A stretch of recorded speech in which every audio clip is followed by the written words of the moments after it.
Simula pa noong 1948, lubos na naibabahagi ang mabuting balita ni Hesukristo sa mga Pilipino sa ating bayan at maging sa mga nasa ibang bansa tungo sa Far East Broadcasting Company Philippines. Sa Mega Manila, makakapakinig sa 702 DZAS AM, Agapay ng Sambayanan, at 98.7 DZFE FM, The Master's Touch. Sa Santiago City, Isabela, sa 1143 DZMR AM, Missions Radio. Legazpi City, Albay, CARE 104.3 Dewey FM. Sa Quezon, Palawan, 106.3 DZRK FM, Radio Kapitbisig.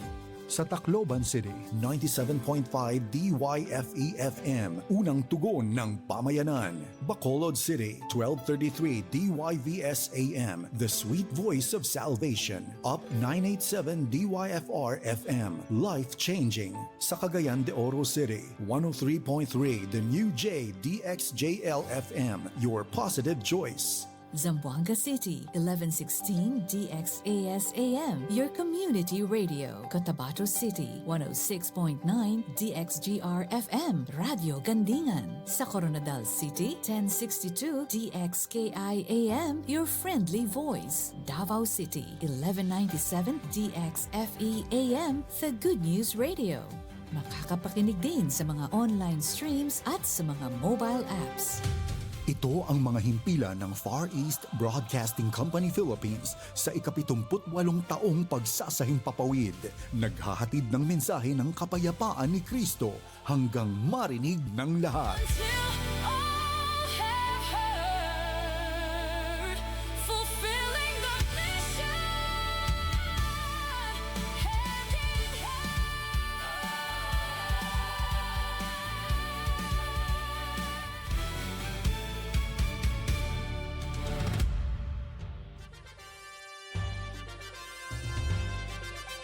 This is your community radio, 1116 DXAS, communicating Christ in our world.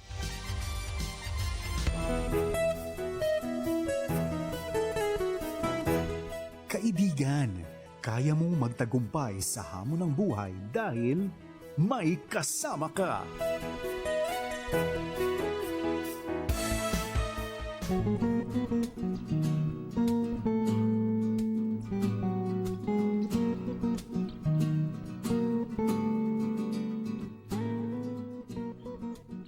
Buenos dias con ustedes todo, mayong buntag kaninyong tanan. Good morning everyone at magandang umaga po sa inyong lahat. Sa muli, Sabado na naman at ito si Kuya Carlo with Kuya Joas para sa ating palatuntunang May Kasama Ka. Kuya Joas, bumati ka muna. Magandang umaga mga kaibigan, araw na naman ng Sabado, araw natin ito. Ako si Kuya Joas Kabalikat at kasama mo sa tagumpay ng buhay na nagsasabing, kaibigan, kaya mo yan? Ikaw pa, Kuya Carlo, unang Sabado sa buwan ng June. Ang bilis na panahon. Kamusta po ba kayo? Nagkape na ba kayo? Alam mo, basta pag sinabi mong June, sa amin, mga magulang, mabuti na lang talaga. Wala na akong anak na nag-aaral. Pero karamihan sa yung mga may nag-aaral pa, ito yung buwan, alam mo ba? Ito yung buwan ng gastusin. Dahil dahil enrollment, papasok na sa eskwelahan, mga uniforme, yan yung hinahanda. At alam mo ba, may nagsasabi ang mga punerarya, pagdating sa June, kukunti ang namamatay. Dahil magastos daw, pinopostpone muna yung kamatayan. Anyway, maraming salamat kapatid sa kumusta mo sa akin. Ikaw, kumusta ka na? Ito naman Kuya Carlo, okay na okay pa rin naman. Dahil last Saturday, alam mo kung na-excite tayong lahat dahil napakinggan niyo muli ang aking boses at nakasama ko kayo. Kaya naman tuloy-tuloy na natin itong gagawin. Tuwing Sabado, alas 8:30 hanggang alas 9:30 ay magkakarinigan tayo sa programang May Kasama Ka. Kuya Carlo, wag nating kalimutan, batiin naman natin. Kasi birthday niya nung June 3. So belated happy birthday kay Miss Ariel Rose Redubla, ang kasama natin minsan o madalas sa pagre-record natin, di ba? Kaya yan, hangad namin na maging masaya ang iyong kaarawan. at more blessings to come. Yun, Kuya Carlo, ikaw may gusto ka bang batiin? Ay, oo, gusto ko lang ipaalam sa lahat ng tagapakinig natin na kung dito sa radio station meron tayong si Kuya Roland Alfonso at maging si Romel Paulino, dyan naman sa iyo, meron kang Ariel na gumagabay sa atin sa ating programa. Kaya ito, malaki talagang utang na loob natin dalawa sa mga katulad ni Ariel. Kaya Ariel, belated happy birthday sa iyo. Well, Kuya Joas, bago tayo i-play yung awit para sa programa natin, again, gusto natin ipaabot sa ating mga tagapakinig ng programa natin ito, nagbibigay tayo ng inspirasyon sa lahat ng tao, lalong-lalo na sa mga tao may mga kapansanan at ang kanilang pamilya at kanilang barangay para magkaroon sila ng kamalayan upang paano nila patutunguhan. Tama ba yun? Sa ating mga kapatid na may mga kapansanan.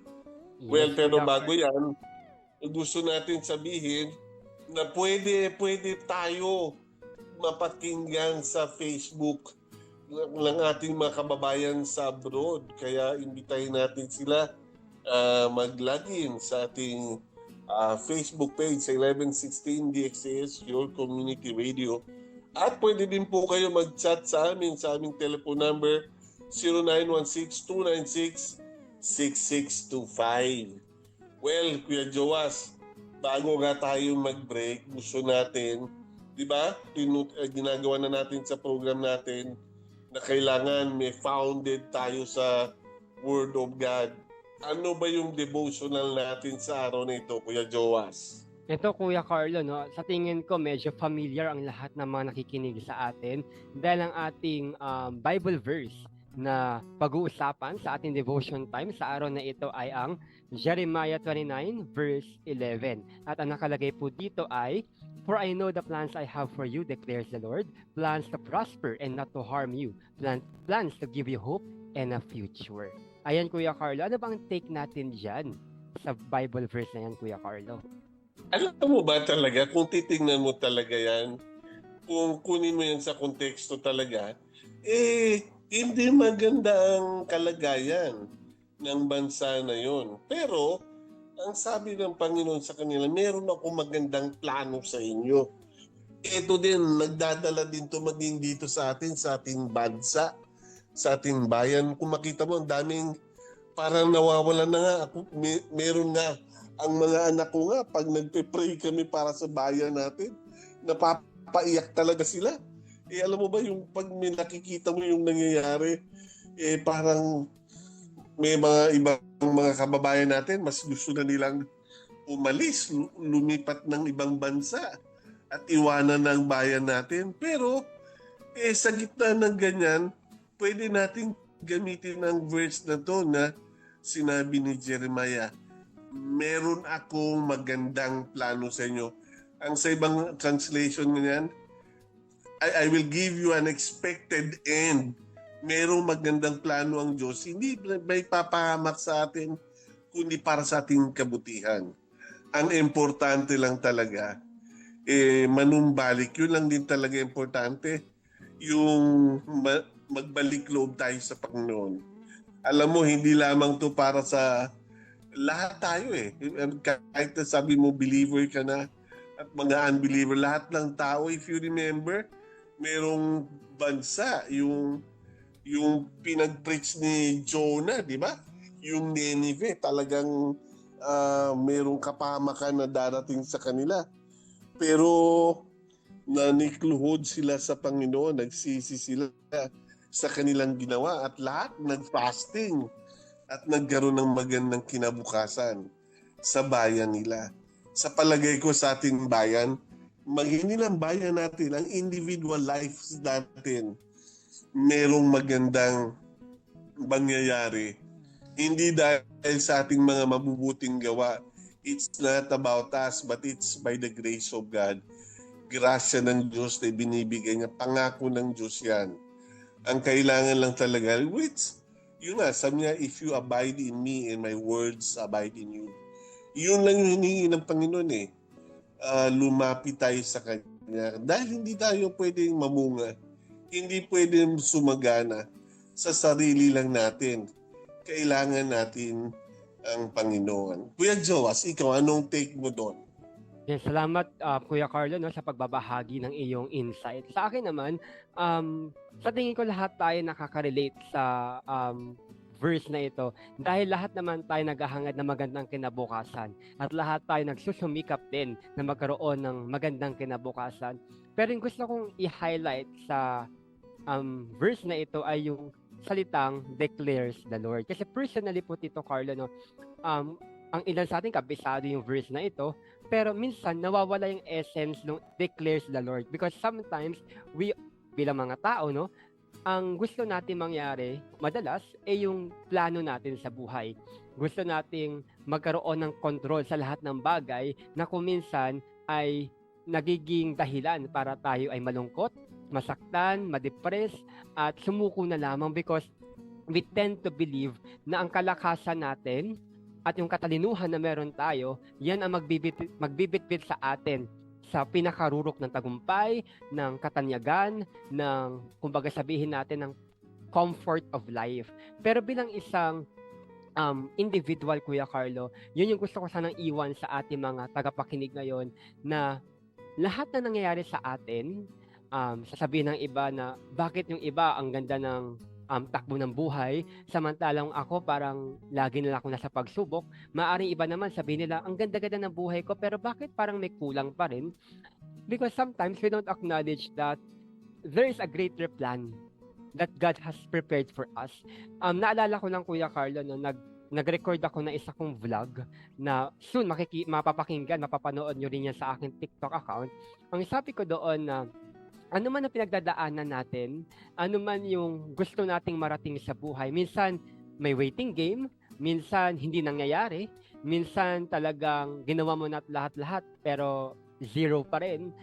Ang sinabi ko doon is, at the end of the day, God has prepared something great for us.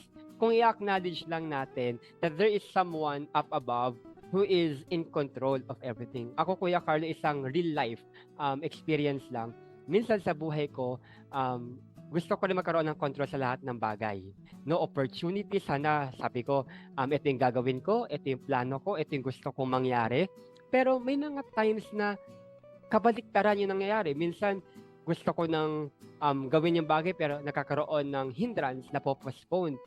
Doon ko na-realize na minsan pala, kailangan nating i-let go yung ating sabihin natin, i-let go yung mga bagay na naghihinder kay God na mag-move. Kasi for example, yung ating pride and ego, di ba sometimes gusto natin na we have the control sa lahat ng bagay. Feeling mo matalino ka. Feeling mo ikaw lang yung perfect. Feeling mo ikaw yung the best. Pero in reality, His ways are higher than ours. His thoughts are higher than ours.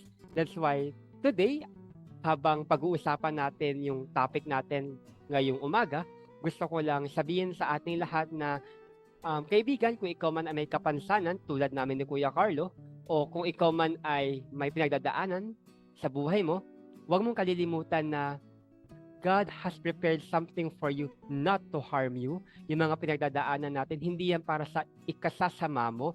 Baka ngayon naiisip mo na sinumpa ata ako o kaya natutulog ba ang Diyos, sabi nga sa awitin. Pero let's wait for that perfect timing because it is just a preparation sa atin. Marahil may inaayos lang sa atin, marahil may mga kumbaga hinahanda lang tayo ng Diyos para pag dumating na yung big breakthrough na yon, handang-handa tayo. At ang pinakahuli na lamang, sabi dito, plans to give you hope, pag-asa. Very important yon na huwag tayong mawala ng pag-asa, ano man ang sitwasyon, ano man ang panahon. At diba sabi dito, declares the Lord. Hindi declared by Joash, declared by Kuya Carlo, declared by your parents, declared by your sister, by your teacher, or declared by anyone else.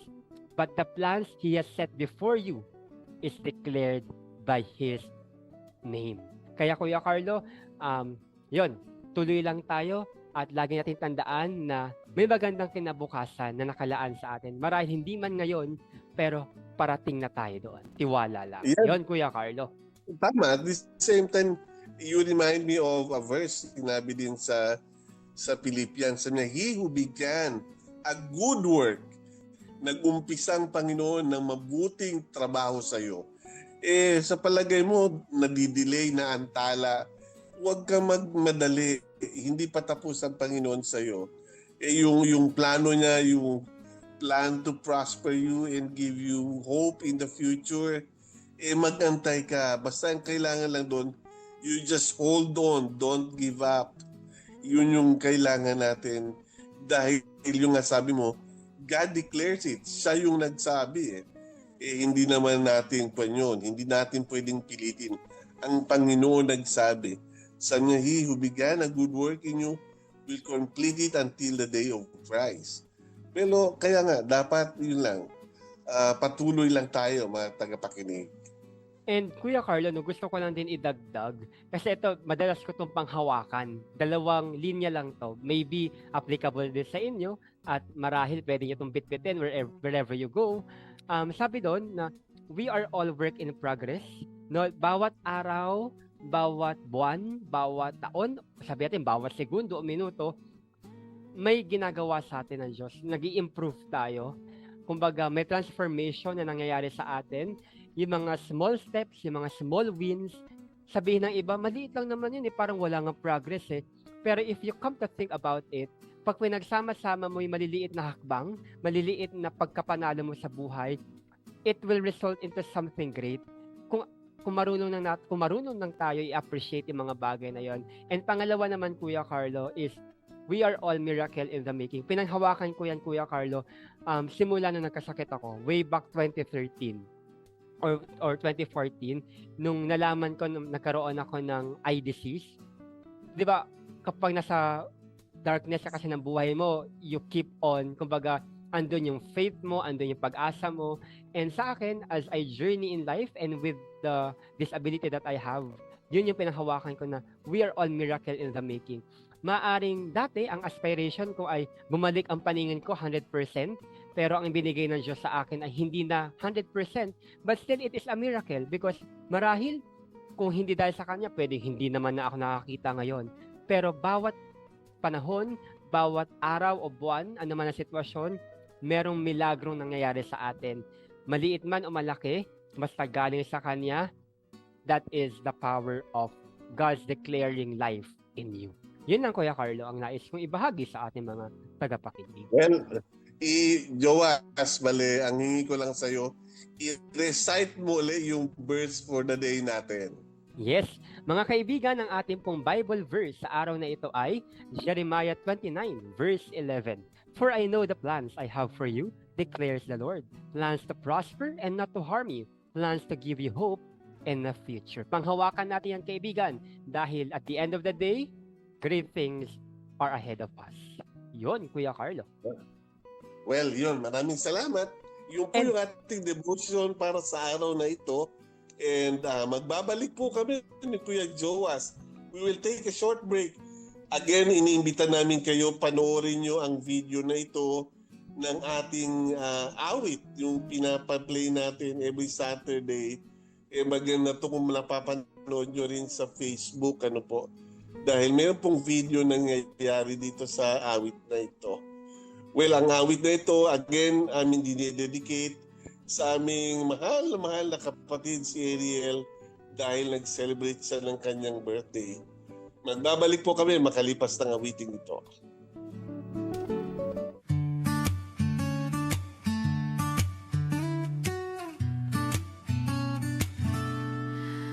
Bakit ako ganito?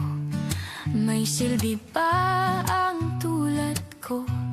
Marahil yan ang tanong mo. Pero kaibigan, espesyal ka dahil dakila ang Diyos na sa'yo ay lumikha. Sa araw-araw ng iyong buhay, kasama mo ang Diyos na makapangyarihan. Siyang umaakay, umaalalay at gumagabay palaging nakikinig sa iyong mga dalangin. Oh, kaibigan ko, hindi ka mag-iisa. May kasama ka, may kapansanan, ang turing sa'yo ng lipunan. Oo, yan ang katotohanan. Pero kaibigan, espesyal ka, dahil dakilang Diyos na sa'yo ay lumikha. Sa araw-araw ng iyong buhay, kasama mo ang Diyos na makapangyarihan. Siyang umaakay, umaalalay at gumagabay, palaging nakikinig sa iyong mga dalangin. Oh, kaibigan ko, hindi ka mag-iisa. May kasama ka, huwag magpatalo sa mga pagsubok. May nagmamahal sa'yo at may pag-asa ka kay Kristo.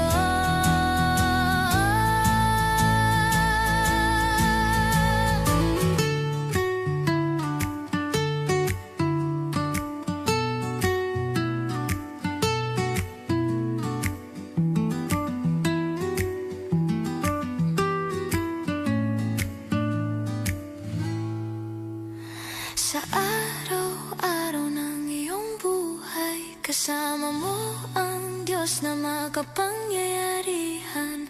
Siyang umaakay, umaalalay at gumagabay, palaging nakikinig sa iyong mga dalangin. Oh, kaibigan ko, hindi ka mag-iisa. Sa araw-araw ng iyong buhay, kasama mo ang Diyos na makapangyarihan. Siyang umaakay, umaalalay at gumagabay, palaging nakikinig sa iyong mga dalangin. Oh, kaibigan ko, hindi ka mag-iisa. Hindi ka mag-iisa. Oh, hindi ka mag-iisa. May kasama ka, may kasama ka.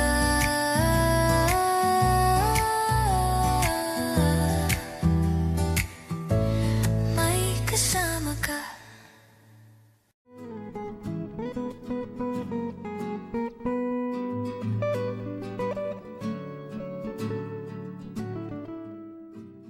At yan, napakinggan nyo nga po ang official soundtrack ng ating programang May Kasama Ka.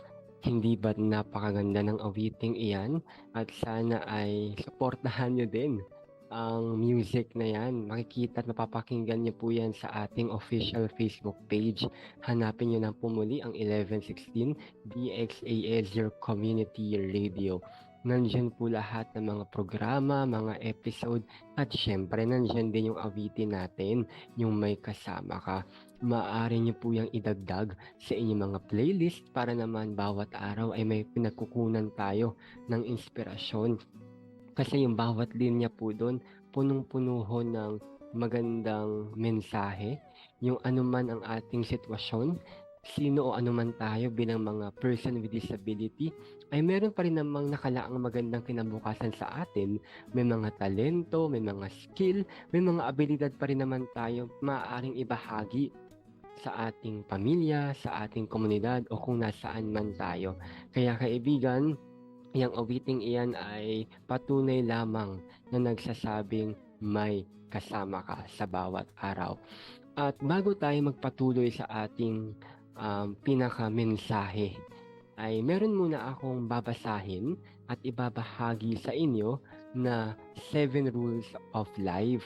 Hindi ko alam kung ano po ang ating mga pinapangarap, hindi po natin alam o hindi ko po alam ang ating mga pinagdarasal o pinagdadaanan sa bawat araw. Pero sana itong 7 rules of life ay maging gabay natin, no, makatulong sa atin na magkaroon ng kaliwanagan sa pag-iisip, sa pagdedesisyon, sa pakikitungo natin sa ating mga kapwa, at pinakamahalaga dito ay magkaroon tayo ng pag-aalaga sa ating sarili, sa ating inner selves, no? At para lang din bigyan kayo ng guideline para kung paano ba natin mas lalo pa ma-enjoy at maranasan yung sarap ng buhay. So ito nga po yung 7 rules of life. So simulan po natin sa number 1, smile. Napakahalaga po ng ngiti. Napakahalaga po na ngumingiti tayo araw-araw. Yung iba nga, minuminuto, no? Laging masaya.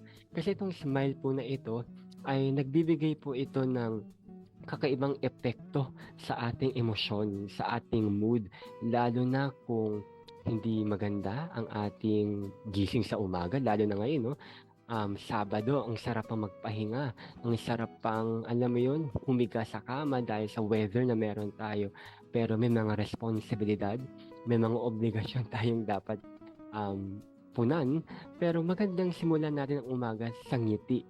Kasi bakit? Ang sabi po kasi dito, kung sakaling meron tayong ginagawa at hindi siya nag-flourish o hindi naging matagumpay, ngumiti lang po tayo dahil magiging okay din naman yan at the end of the day.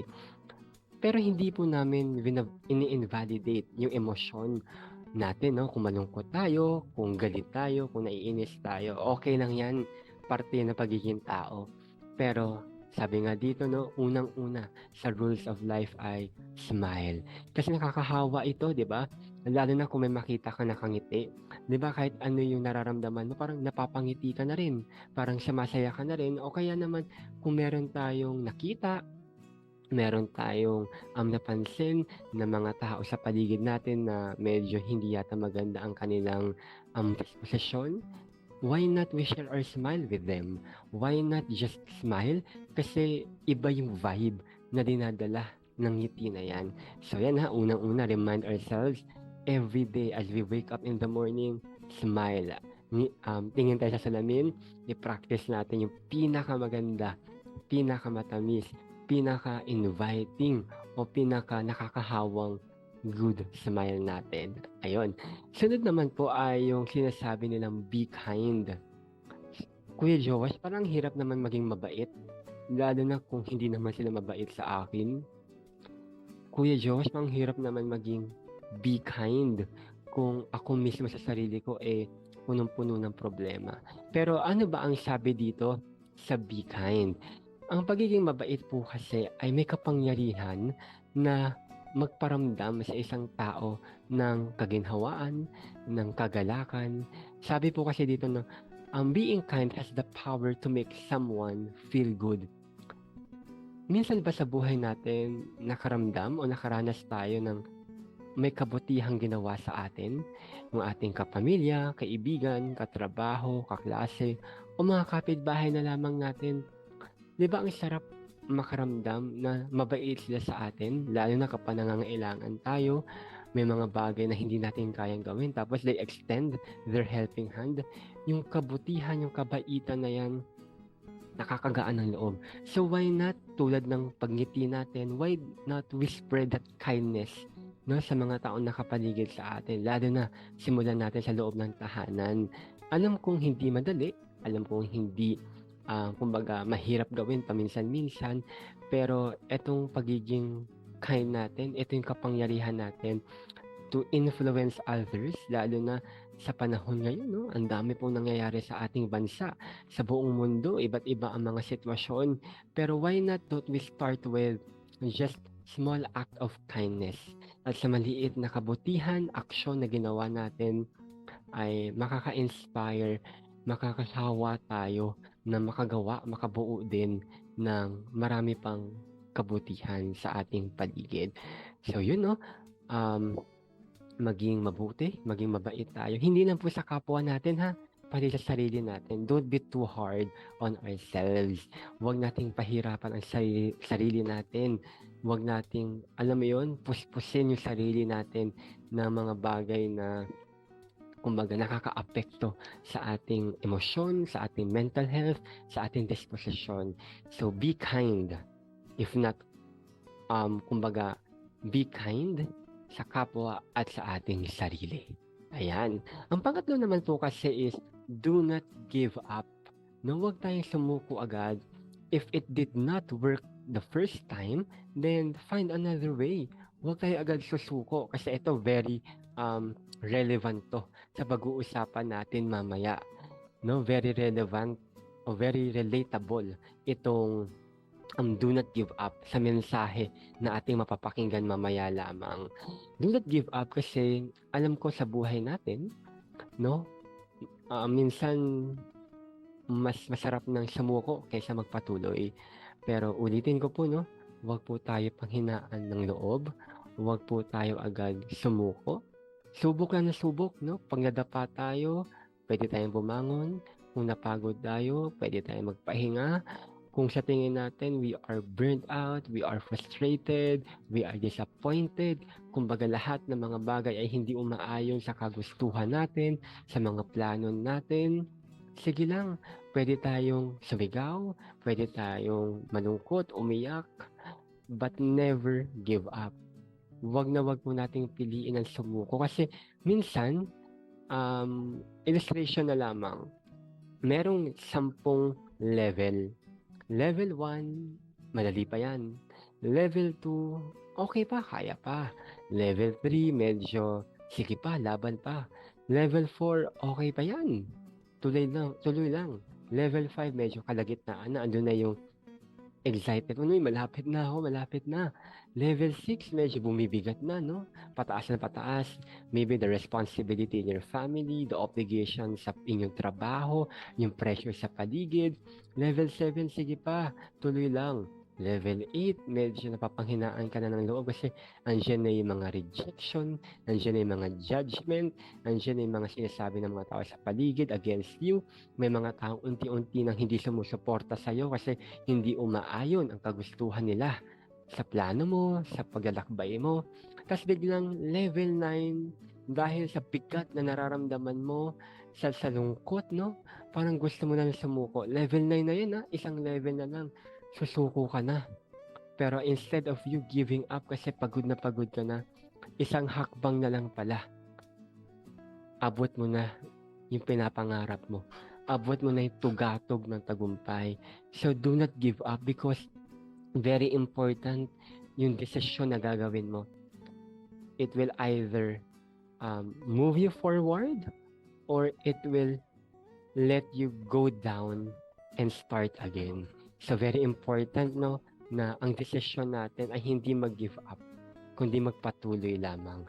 Alam ko hindi ulit madali, pero ito ay 7 rules na naman ng buhay para mas lalo nating manamnam, ma-experience ang kagandahan na handog ng ating life. Yan. At sumunod naman po ay do not compare. Alam ko, lahat tayo have fun ng pag-compare sa sarili sa ibang tao. Even I, naranasan ko rin yan to compare myself sa mga kaibigan, kakilala, mga tao na kapaligid sa akin. Bakit sila ganito? Bakit ako ganito? Bakit sila ganyan? Ako ganito. Bakit siya okay na? Ako hindi pa. Bakit meron sila yan? Ako wala pa. So do not compare yourself. Bakit? Kasi everyone is on different journey. Ulitin ko ha, do not compare. Why? Because everyone is on different journey. Iba't iba yung pinagdadaanan natin, di ba? Iba't iba nga yung timeline. Alam ko, you are bombarded already of this saying na may kanya-kanya tayong panahon, may oras ka para dyan, etc., etc. Pero that's the reality of life. Hindi naman tayo lahat pare-pareho ng timeline. Hindi naman tayo lahat pare-pareho tayo ng pinagdadaanan. Hindi naman tayo lahat pare-pareho ng tinatamasang buhay. So do not compare. Why? Because ulitin natin, everyone is uniquely created. Everyone is wonderfully molded. Sabi nga doon, di ba, sa scripture na shinare ni Kuya Carlo, Jeremiah 29:11. For I know the plans I have for you. Oh, may plano pala siya para sa'yo. So do not compare. Kung sa tingin mo maganda yung plano para sa kanya, abay maganda rin ang plano niya para sa'yo. Di ba? Ano pa sabi dito? Plans to prosper and not to harm you. Hala, parang lagi na lang ako nasa season of defeat. Parang nasa seasons of grieving ako. Nasaan yung prosper dito? Teka lang. Baka ang time mo ngayon is to undergo that series of challenges para may mamold sa'yo, para may matutunan ka, to make you better or equip. Pero paparating ka na rin sa prosper na yan. Paparating ka na rin dun sa success na hinihintay natin. So, bali-baliktad lang, no? Ang pwedeng siya, nasa panahon siya ng winner. Ikaw medyo struggling ka. Then, time will come, ikaw naman ang dadaan sa, kumbaga, victory. And yung iba naman, dadaan naman sa season of molding, time of healing, no? Time of, kumbaga, shaping. So, iba't iba po ang panahon natin. At ang pinakamaganda sa sinabi doon sa scripture is, plans to give you hope and a future. So, may pag-asa. So, if you compare yourself every day, nawawalan ka tuloy ng pag-asa, magiging okay ka rin one day. And at the end of it all, there's a great future waiting for you.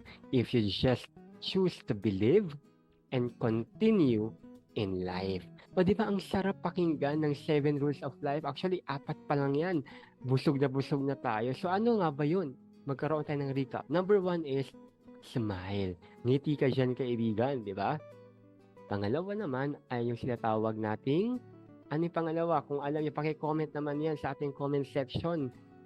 Ayan, tama. Be kind. Maging mabait tayo. Mag-share tayo ng kabutihan. Hindi lang sa kapwa natin, pero maging sa sarili natin. Importante na maging mabait din tayo. Do not be too hard on others and on yourself as well. Pangatlo naman is do not give up. Huwag tayong susuko agad-agad. At yung kakasabi ko lang kanina, do not compare. So, meron na lang tayong 3. Excited na ba kayong malaman? Ano ba yung 3 natitira sa 7 rules of life? So, the number 5 po ay avoid negativities. Hala, ang hirap yata mag-avoid ng negativity. Parang punong-puno ng negativity ang buhay ko. Parang punong-puno ng negativity ang paligid ko. Pero sabi po dito, no?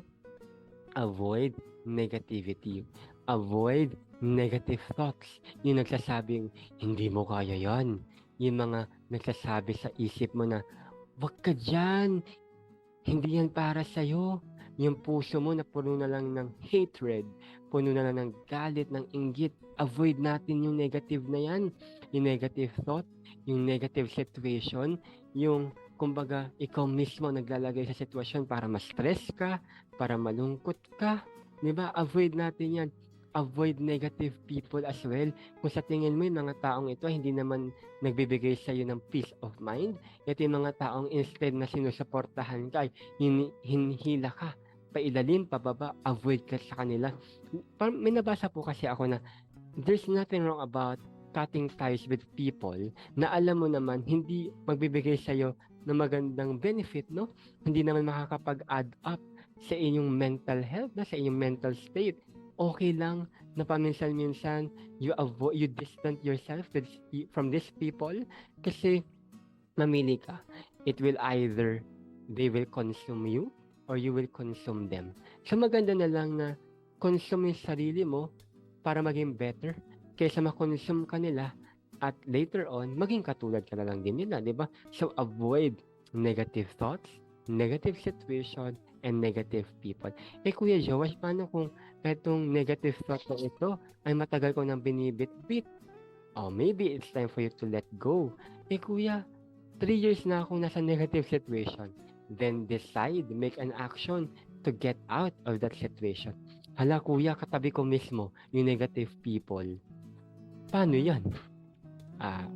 Madaming paraan, pero you can talk about it. Pag-usapan niyo, maybe there's an issue, there's a concern that you have to deal with. Pag-usapan. Paano kuya kung dikit na dikit talaga siya sa akin? Decision is one of the things that you have to do. Decide if kailangan mong umalis muna panandalian o kailangan mo na lumayo muna pansamantala, then if you are already okay, then you can reconcile, you can go back and build another, kumbaga i-rebuild nyo yung relationship na meron po kayo. Ayan. So, yan yung ikalimang rules of life. So, yun. Maari niyo po yung, kumbaga, bitbitin. At pang-anim naman is make peace with yourself, no, with your past. Do not dwell on your past. Instead, mag-focus ka sa kung ano ang meron ngayon. Enjoy every moment. This is the gift, no? Ito yung regalo na meron ka, yung ngayon. So, harapin, yakapin natin yan. At ang panghuli naman is take care of your body and of your mind. Very important to na sa panahon natin, we take good care of our body, we take good care of our mind, dahil sabi nga nila, no, one struggle without the other. So, paano na lang kung ikaw ay inaasahan ng pamilya, paano na lamang kung ikaw ang inaasahan ng mga tao sa paligid na maging solusyon, no, ng kanilang mga problema o ng kanilang mga, kumbaga, pinagdadaanan, paano na lamang kung ikaw din ay nangangailangan sa kanila. So, alagaan natin ang ating sarili, alagaan natin ang ating pag-iisip, alagaan natin ang ating mga puso. So, that is, or those are the 7 rules of life na sana ay maging gabay natin sa pang-araw-araw. So, ayan mga kaibigan, sana ay kahit paano napagaan namin ni Kuya Carl ang iyong kalooban. Ito po ang 7 rules of life. Let us carry that always, wherever we go, whatever we are going through. Sa buhay, puno ng pagsubok, sabi ni Kuya Carlo, pero ang sasabihin ko naman, huwag ka mag-alala, kaya natin yan. Ayun, kaibigan.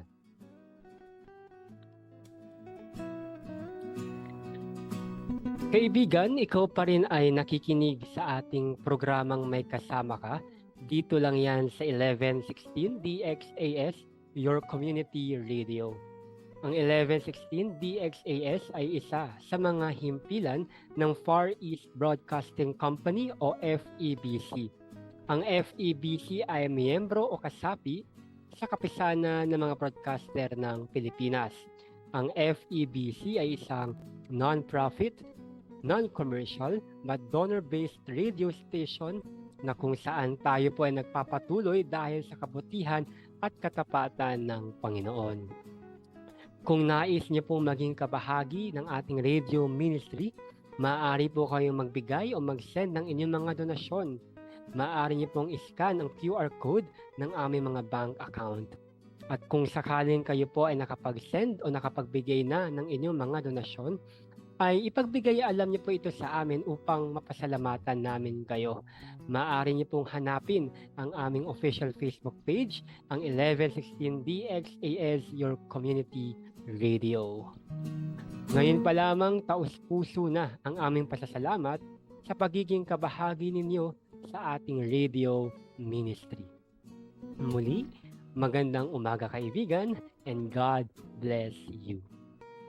Ayan, tuloy-tuloy tayo sa ating palatuntunang May Kasama Ka. Pero bago natin ituloy ito sa ating part 2 ay batiin muna natin lahat ng nasa Facebook Live. Kung saan man kayong panig ng Pilipinas o anumang bansa kayo nang galing, kung saan mang lugar kayo ngayon, ay maaari niyo pong i-comment yan sa ating comment section para naman malaman namin ni Kuya Carlo kung taga saan nga ba ang ating mga listeners. And feel free to use our comment section to share your insight at para maging mode of communication din natin para naman may interaction tayo, di ba? Ayos ba yan, kaibigan? At huwag natin kalimutang batiin ang mga nakikinig sa atin sa radyo, baka magtampo sila eh. So batiin natin ng napakagandang umaga ang mga taga Zamboanga, Basilan, Sulu at Tawi-Tawi. Kumusta po kayo dyan? Kamusta nga bang umaga ang weekend? Ay, nakapagkape na ba kayo? Pero bago tayo dumako sa ating part 2, tulad ng mention ko kanina, ay meron po kasing shinare si Kuya Carlo sa part 1 ng ating programa, yung scripture po na Jeremiah 29:11. At ang sabi po dito ay, "For I know the plans I have for you, declares the Lord, plans to prosper and not to harm you, plans to give you hope and a future." Kaya naman sana pitpitin po natin ito, ano man ang ating pinagdadaanan.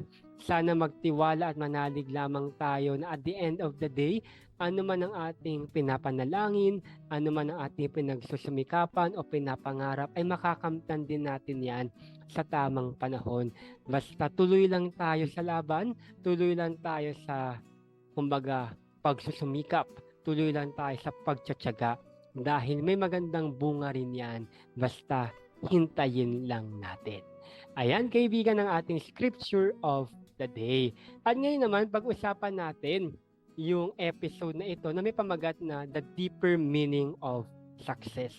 Kaibigan, ano nga ba ang success para sa'yo? Ano nga ba ang kahulugan ng tagumpay para sa atin? Dahil very subjective ito. Iba't iba po ang ating definition ng success. Iba't iba ang paninindigan o pananaw natin pagdating sa kwento ng tagumpay. Pero alam niyo ba, kaibigan, na meron daw pong dalawang uri ng success. Una diyan ang external at pangalawa naman yung internal. Pero pag-usapan muna natin, ano nga ba yung external success na yan, Kuya Joash? Ito po kasi yung madalas nating pinapangarap, madalas nating nakikita, madalas nating inaasam, madalas nating pinaglalaanan ng panahon, madalas nating pinagdarasal. Ito yung mga bagay na nagbibigay sa atin din ng kagalakan at ng, kumbaga, value, ika nga nila. So ano-ano nga ba yun? So ano dyan yung pagkakaroon ng marangyang buhay, magandang sasakyan, malaking bahay, magandang trabaho, mataas na posisyon sa kumpanya, pagkakaroon ng pagkakataon na makapag-travel all over the world o kung saang lugar. Andiyan din yung makakain ka ng mamahalin at masasarap na pagkain, yung makapag-purchase ka ng mga luxury things. Andiyan din yung makatanggap ka ng iba't ibang award, recognition, pagkakaroon ng title at marami pang iba. Alam niyo ba, kaibigan, na magandang uri din yan ng success. At alam din naman natin na yung success na yan ay paniguradong pinaghirapan, pinagsumikapan, pinagtiyagaan ng mga taong ito. Maganda at malaking pagpapala po yan.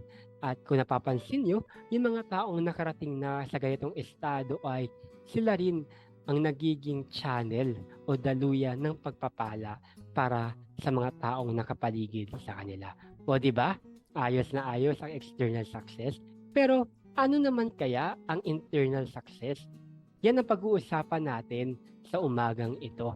Dahil itong uri ng tagumpay, ito yung madalas nating nane-neglect, madalas nating hindi nabibigyan ng atensyon o panahon. Ito yung mga bagay kasi na hindi natin nakikita o sabihin natin, ito yung mga bagay o uri ng success na madalang lang natin i-cultivate o i-nurture. Pero kaibigan, mahalaga din po ito. At napaka-importante din na malaman natin yung iba pang kahulugan ng tagumpay. At yan nga yung nanggagaling sa loob. May ilan po akong ibibigay na example ng internal success. At kung sakaling meron pa po kayong idea o sa tingin nyo ay maganda rin po itong uri ng internal success, ay pwede po i-comment yan sa ating comment section para naman malaman din namin ni Kuya Carlo at ang mga nakikinig sa atin yung inyong insight. Kaya tara, simulan na natin ang usaping ito. Number 1 po kasi yung purpose. No, sabi po nila, ang buhay natin is meant to journey. Ang buhay po natin ay para po tayo maging masaya. But at the same time, our life has also a responsibility. Yun po yung ma-discover at mahanap natin yung purpose natin sa buhay. Bakit? Dahil para po sa iba, sabi nila, nung natagpuan po nila yung purpose nila, mas nagkaroon ng value yung buhay nila, mas naging masaya sila, mas nagkaroon silang direksyon, mas naging malawak yung pangunawa nila. And alam niyo ba yung purpose na yan, tulad po sa nangyari sa akin, akala ko po kasi nung nagkasakit ako, I am very helpless, I am very hopeless. Pero along the way as a journey, natutuklasan ko na, ito pala yung ability ko. Yes, may weakness ako, pero ito yung strength na meron ako. Ito pala yung talent na meron ako. Hanggat sa nalaman ko, natuklasan ko na, I can be an inspiration pala. At ito po ako ngayon. Yung purpose ko bilang isang person with disability ay maging ilaw sa mga kapwa ko may kapansanan, na ang buhay po natin ay may halaga, na meron pong reason bakit tayo naririto, may purpose po tayo. Another good example po dyan is yung purpose po, yung discovering of purpose ay nagbibigay po ito ng kagalakan sa atin, nagbibigay po ito ng meaning sa lahat ng ginagawa natin. Di ba may iba nagsasabi na, hala, yan yung ginagawa niya, successful kaya yan o magiging successful kaya yan? Pero sa taong gumagawa ng bagay na yon, para sa kanya, successful siya. Why? Because it gives value, it gives joy, it adds meaning sa kanyang buhay. Kaya para sa kanya, yung purpose na meron siya, success yon para sa kanya. Kaya kaibigan, kung sa tingin natin, ito yung bagay na gusto natin gawin, ito yung mga bagay na nagbibigay sa atin ng kagalakan, at sa tingin natin ay nagiging channel din tayo ng blessing sa mga tao na kapaligid sa atin, then it is also a kind of success. Knowing our purpose in life is also a hashtag tagumpayan. Ayan, dumako naman tayo sa pangalawang uri ng internal success. Ito po yung relationship. Bakit? Sa panahon po na meron tayo ngayon, di ba, ang hirap na makahanap ng totoong kaibigan, mahirap na makahanap ng partner sa buhay. Pero ang pagkakaroon po ng magandang relasyon, yung genuine relationship with our family, with our friends, with the people around us, may iba nagsasabi na sa aspetong yan, successful sila. Sa aspetong yan, goods na goods sila. Bakit? Kasi meron silang support system. Sa ating mga person with disability, di ba napakahalaga yung meron kang reliable support system. Yung any time of the day, you have someone to rely on, you have someone to lean on, and cultivating or building genuine relationship is also another form of success. Bakit? Kasi itong mga tao nakapaligid sa atin, sa panahong nalulungkot tayo, sa panahong dumadaan tayo sa pagsubok, depression, anxiety, o stress, sa panahong nasa hashtag victory, ay sila rin yung mga taong nariyan para tumulong, palakpakan, pagaanin yung loob natin. 'Di ba? Ang sarap malaman na sa aspeto ng buhay natin, sa relasyon na meron tayo, mararamdaman natin na, uy, successful ako kasi may mapagmahal akong pamilya, hindi man perpekto, pero they are always there for me. Meron akong kaibigan na isang tawag ko lang, nandyan na. Meron akong mga workmates na tinutulungan ako sa trabaho. May mga tao na kapaligid sa akin sa community, sa church, village natin, na I can come ng walang pretensions. I can be who I am kasi tinanggap nila ako despite who and what I am. O diba? Ang sarap sa pakiramdam yan. Pangatlong uri is yung pagkakaroon ng peace of mind. Yung sabi nga nila, yung matutulog ka sa gabi na iniisip mo na malinis yung konsensya mo. Yung kumbaga matutulog ka kasi may peace of mind ka knowing that you've done your part, you've done your best sa lahat ng ginagawa natin.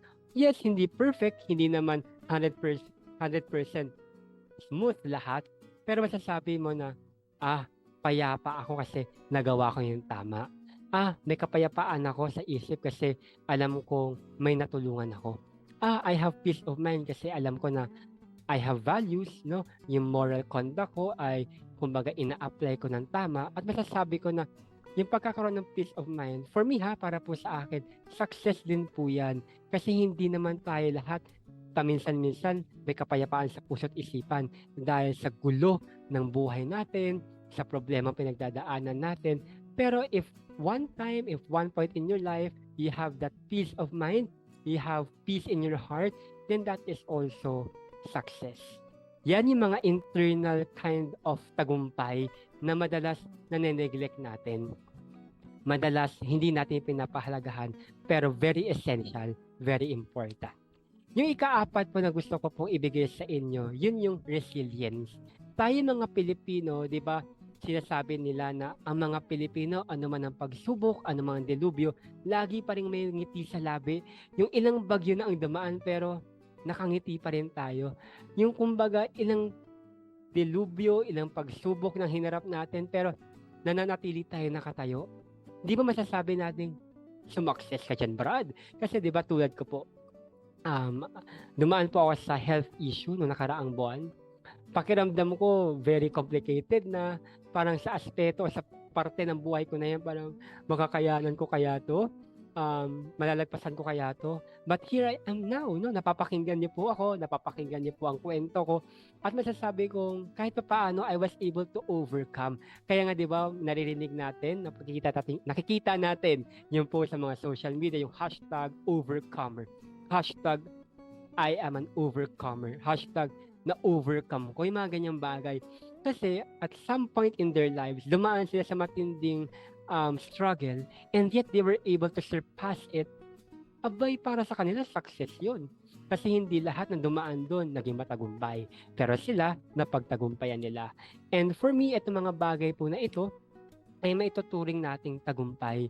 Kasi, kumbaga, ang pagiging resilient natin, yung pagkakaroon ng resilience sa anumang season ng buhay, it is a gift. It is, kumbaga, a blessing sa atin, yung nagkaroon tayo ng tsansa na bumawi sa buhay. No, recap muna tayo. Meron tayong purpose, meron tayong relationship, meron tayong peace of mind, meron tayong resilience. At yung ikalima at huli ko pong nais ibahagi sa inyo na another kind of success, inner kind of success, yan po yung character builder. Yung may nagbabago sa loob ng puso natin. Yung may nag-i-improve sa pagkatao natin. Yung nag-grow tayo as a person. Yung kumbaga may transformation na nangyayari. Pero kaibigan, gusto ko lamang tanungin kayo. Sa tingin niyo ba, yung mga tao o mga pamilya na merong member na person with disability, tingin niyo successful sila? Tingin nyo hindi sila successful? Ano ba yung tingin natin doon? Kapag meron ka bang asawang PWD, may anak ka bang PWD, may kapamilya ka bang PWD, hindi ka na successful? Tara, samahan nyo akong himayin to ng konti. Bigyan ko po kayo ng konting illustration lamang. Di ba usong-uso na ngayon yung may alaga tayong pet sa ating tahanan? Pansinin nyo, noong mga panahong wala pa tayong alagang dog or cat sa ating tahanan, pag lumalabas tayo ng bahay, may nakikita tayong nauulanan na aso. Di ba wala man tayong pake? May binabatong pusa, tinitignan lang natin. May minamaltrato ng mga hayop na sa social media, may mga videos na yan. Parang wala tayong pakialam. Parang may concern naman tayo, pero konti lang, sakto lang, kumbaga, nonchalant ka, wala kang pake.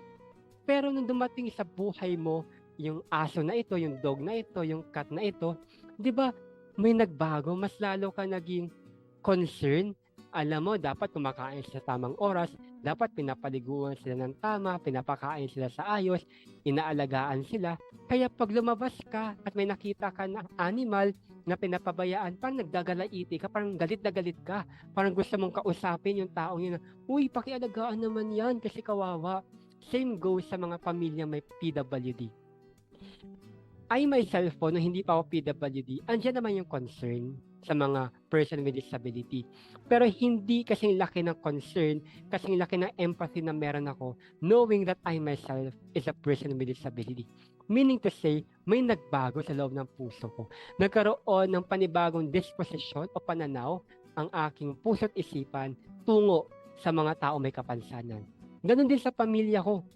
Hindi naman kami ganun ka-aware sa mga may person with disability. Hindi naman ganun kalaki yung pagpapahalaga namin sa mga taong tulad nila. Pero nung nagkaroon sila ng tulad ko na may kapansanan sa pamilya, yung puso nila nakabag. Kumbaga nagkaroon ng transformation na nag-iba yung paningin nila o pananaw nila sa mga person with disability. Tulad sa pamilya ko, mas humaba yung pasensya nila sa akin, di ba? Mas nagkaroon kami ng strong bonding, ng aming strong relationship. Nagkaroon sila ng empathy sa katulad ko kasi naranasan nila. Kumbaga yung character builder, tayo mga PWD, sabihin natin na may magagawa ba ako talaga? May kapansanan ako. Pero kaibigan, it is about time for you to know na may nagawa ka na dahil naging maganda ang epekto mo sa mga tao nakapaligid sa'yo dahil nabago mo yung puso nila towards personal stability. Yun yung tinatawag nating character builder. So that is also another form of inner success. May transformation na nagbago, may transition na nagbago. In short, nag-grow ka as a person. Di ba? Ang sarap na malaman natin sa umagang ito na ito palang 5 ito, yung knowing your purpose, yung pag-build ng relationship, yung pagkakaroon ng peace of mind, yung pagiging resilient, at yung pagkakaroon ng tsansa na magbago yung ating character.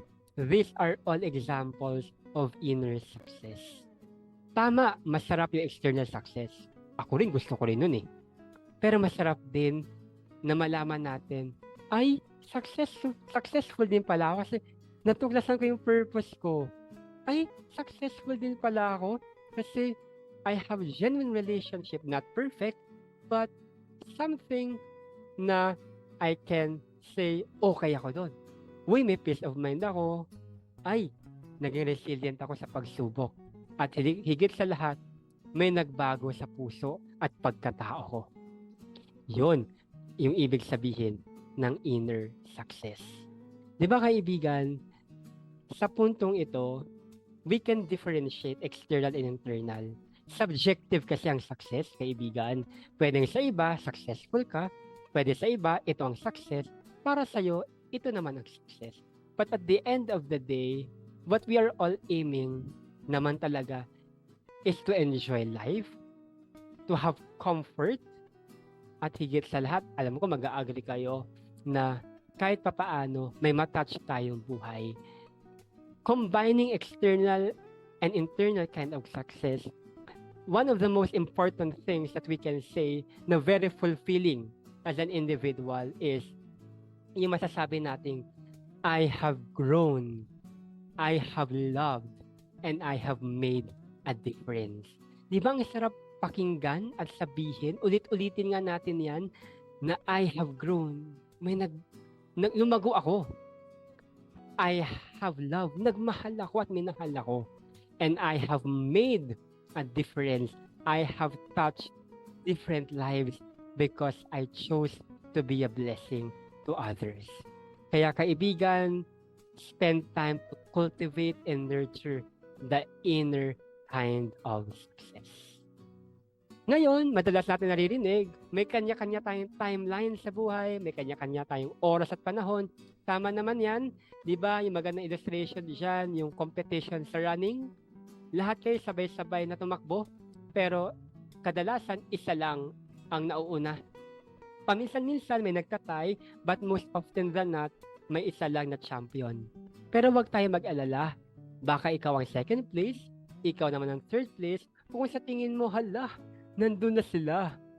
Umaangat na, gumaganda na ang buhay, or okay na sila. Pero wag kang mag-alala dahil lahat naman tayo patungo doon. Basta patuloy lang tayo maging tapat sa ating commitment, sa ating endurance, sa ating sikap at tiyaga. And before I end mga kaibigan, may 2 linya lang po akong nais iwanan sa inyong lahat. Una ay, be content but never satisfied.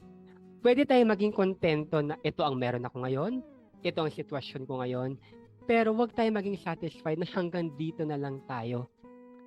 Itong pong linyang ito ay reminder lang sa atin na please do not stop dreaming. Keep on working hard. Keep on aiming high because we were designed to be an overcomer. No? At pangalawa naman po ay yung sinasabi nating dreams, goals, and prayers that are delayed doesn't mean they are denied. Baka nasa proseso ka pa. We are all work in progress. Baka yung delayed na yan, hinahanap pa yung purpose mo. Saan ba ako magaling? Ano bang skill yung meron ako? Ano bang talent meron ako? O baka may inaayos pang relationship? Baka naman sinasabi sa'yo na alagaan mo yung peace of mind mo. O kaya tinuturuan ka maging resilient. Or baka yung delayed na sinasabi na yan, baka may binabago na sa puso natin, sa pagkatao natin. Para pag dumating na yung tamang pagkakataon na yon, yung breakthrough na hinihintay natin ay we are more than ready to embrace it. We are equipped, we are effective, and we are efficient for that. Yun lamang kaibigan ang nais kong ibahagi sa araw na ito, the deeper meaning of success. Kaya naman sana marami po kayong natutunan, marami po kayong mabitbit sa umagang ito. At kaibigan, huwag niyo pong kalilimutan, suportahan kami ni Kuya Carlo sa ating programang May Kasama Ka. At huwag niyo pong kalimutan din, syempre, meron po akong Facebook account, may TikTok account po ako. Hanapin niyo lamang po ang Kuya Joash. At dito po tayo nagtatapos sa ating palatuntunan. Sa ngalan po ng ating himpilang 1116 DXAS, kasama rin po ang ating technical team na si Kuya Roland Alfonso at syempre ang aking poging partner na si Kuya Carlo. Ako po si Kuya Joash, kabalikat at kasama mo sa tagumpayan ng buhay na nagsasabing, kaibigan, kaya mo yan, ikaw pa. Yun lamang, magkarinigan tayo hanggang sa susunod na Sabado, 8:30 ng umaga. Dito lang po yan sa programang May Kasama Ka.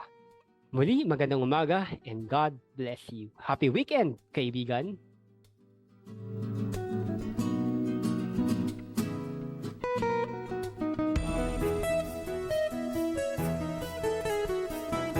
Inyong napakinggan ang programang May Kasama Ka. Para sa mga mensahe o komento, mag-text o tumawag sa 0916-296-6625.